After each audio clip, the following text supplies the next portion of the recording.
Have you wondered why do you react so strongly to certain situations? Like maybe it was just a passing remark that someone made and you were having a really good day, but suddenly because of this remark that this person made, you found yourself getting really distracted and really triggered.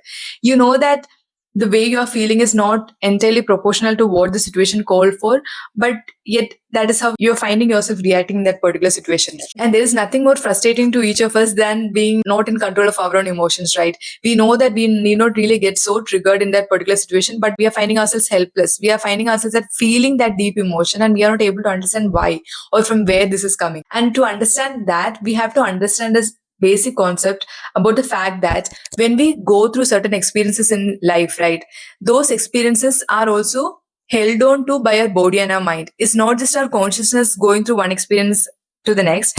There will be imprints of that experience that will be stored in our body and our mind. And even though we might have been able to process that experience externally, there might be those imprints that is still there in our body and our mind that still needs to be addressed. And as long as these are left unaddressed in our body and our mind, we might find ourselves reacting too much, or people might say that we are being too sensitive or reacting too much in certain situations.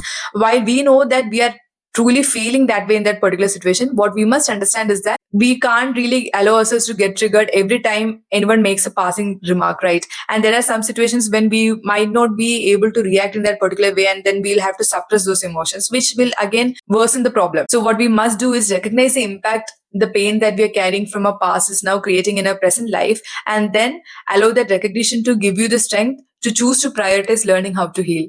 Healing our past experiences is something that we need to consider to be really important, especially if you're someone who has been feeling that you have been finding yourself getting too triggered or reacting too much in certain situations.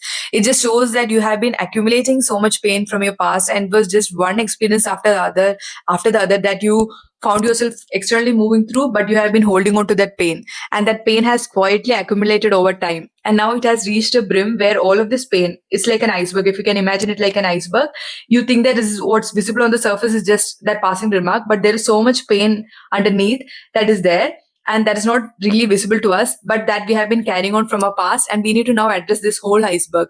We can't just fix what is there on the surface, not just the passing remark, because another person might again come in our life and make another passing remark, and then we'll have to address this whole thing again, right? So it's important that we take out the time to heal. And if you're someone who has been trying to figure out how you can heal the pain that you have been carrying from your past, then I highly recommend that you check out my book on this topic, which is Heal and Rise. In this book, we discuss in detail about how you can heal your past experience. There is a specific 5-step process that we discuss in this book. And using this process, you will be healed that painful memories, at least the ones that you constantly find yourself recalling, and then allow yourself to move forward from there.